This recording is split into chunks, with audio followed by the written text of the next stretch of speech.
যদি কোনো দুর্নীতিগ্রস্ত কর্মকর্তা এখানে থেকে থাকেন, যদি আপনাদের এই মানসিকতার পরিবর্তন আপনারা না ঘটাতে পারেন, দয়া করে আপনারা আপনাদের পছন্দের জায়গায় চলে যেতে পারেন। কোনো অনিয়ম বা অন্যায় বা কোনো জুলুম সেটা আমরা কোনো অবস্থাতে সহ্য করব না।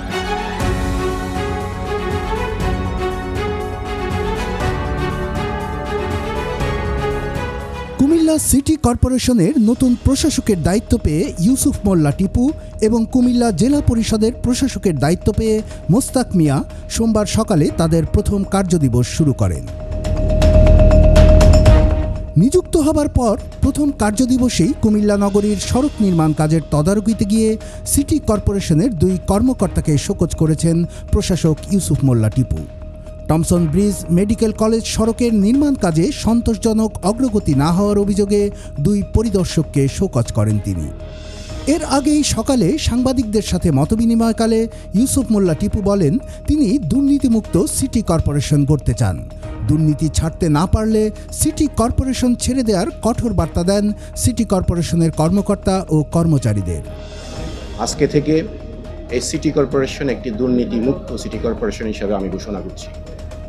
এই সিটি কর্পোরেশনে যদি কোনো দুর্নীতিগ্রস্ত কর্মকর্তা এখানে থেকে থাকেন, আপনাদের মাধ্যমে আমি আহ্বান জানাবো, যদি আপনাদের এই মানসিকতার পরিবর্তন আপনারা না ঘটাতে পারেন, দয়া করে আপনারা আপনাদের পছন্দের জায়গায় চলে যেতে পারেন।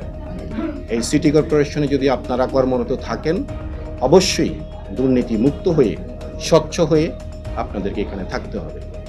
সোমবার সকালে কুমিল্লা জেলা পরিষদের প্রশাসক হিসেবে দায়িত্ব নিয়ে প্রথম কার্যদিবস শুরু করেন বিএনপি নেতা মোস্তাক মিয়া। এ সময় তিনি জেলা পরিষদের দায়িত্ব বুঝে নিয়ে কর্মকর্তা কর্মচারীদের সাথে মতবিনিময় করেন।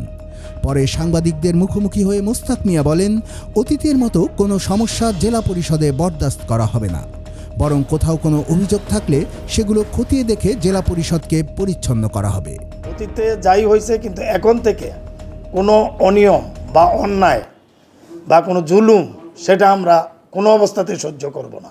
আমরা সেই ব্যাপারে জিরো টলারেন্স, সেটা নিয়ে আমরা কাজ করব।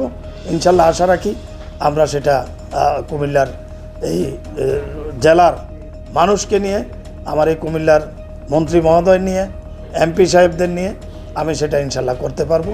কারণ কুমিল্লা সিটি কর্পোরেশন ও কুমিল্লা জেলা পরিষদের প্রশাসক কে হচ্ছেন, এই নিয়ে কুমিল্লায় ছিল ব্যাপক আলোচনা।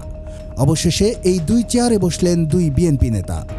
কুমিল্লাবাসীর প্রত্যাশা, সকল নাগরিক আশা আকাঙ্ক্ষার প্রতিফলন ঘটাতে উদ্যোগী হবেন তারা। কুমিল্লার কাগজ, নিউজ ডেস্ক।